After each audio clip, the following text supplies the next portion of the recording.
नमस्कार दोस्तों, स्वागत है आपका हमारे YouTube चैनल हॉरर कहानी में।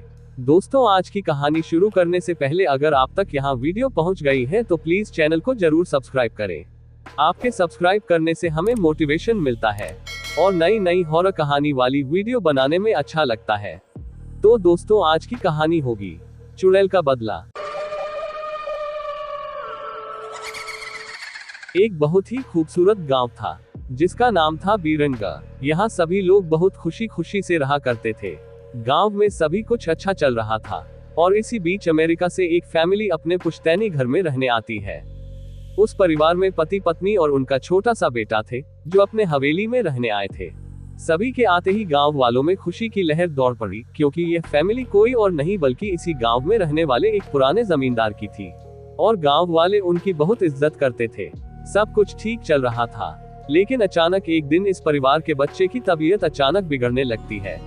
सभी को लगता है मौसम का परिवर्तन हुआ होगा, लेकिन बात तो कुछ और ही थी। धीरे धीरे लड़के का चेहरा नीला पड़ने लगा।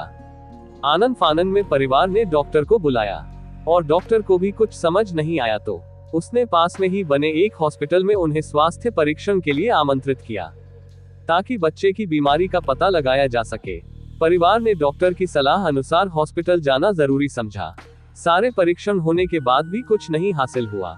जैसे ही सारा परिवार गांव पहुंचा तो गांव के कुछ बुजुर्गों ने बच्चे की हालत देखकर उन्हें ओझा के पास जाने को कहा। आज भी गांवों में पुराने रीति रिवाज के अनुसार झाड़ फूंक करके इलाज करने की प्रथा कायम है। परिवार सभी सदस्य बच्चे के लिए ओझा के पास भी जाने को तैयार हो गए। गांव के पास ही पहाड़ी में एक बाबा रहते थे जो कि काली विद्या में भी माहिर थे।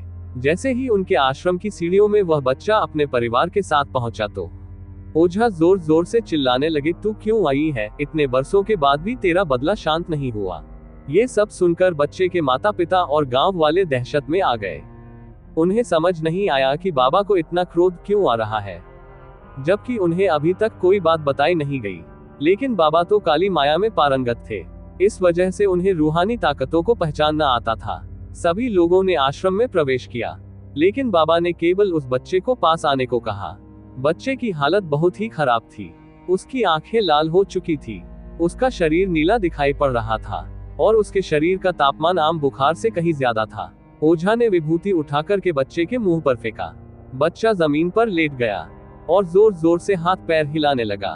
किसी को कुछ नहीं समझा रहा था कि बाबा की विभूति से क्या चमत्कार हुआ कि बच्चा अपने आप जमीन पर लेटकर ऐसी हरकतें करने लगा।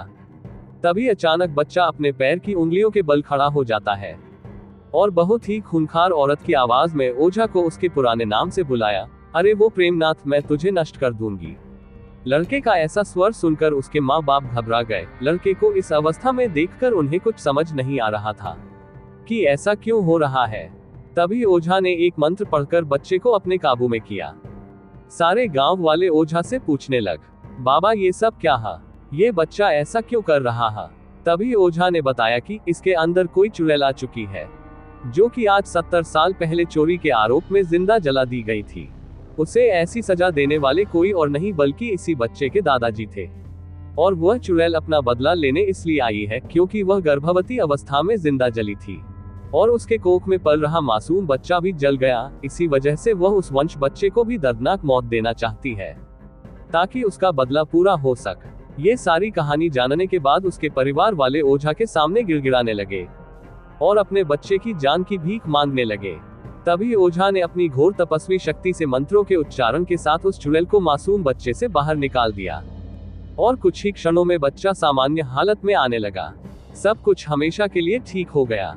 तो दोस्तों, अगर आपको हमारी आज की हॉरर स्टोरी अच्छी लगी हो, लाइक करें, कमेंट करें और अपने दोस्तों में ज्यादा से ज्यादा शेयर करें। और ऐसे ही न्यू हॉरर कहानी देखने के लिए चैनल को सब्सक्राइब जरूर करें।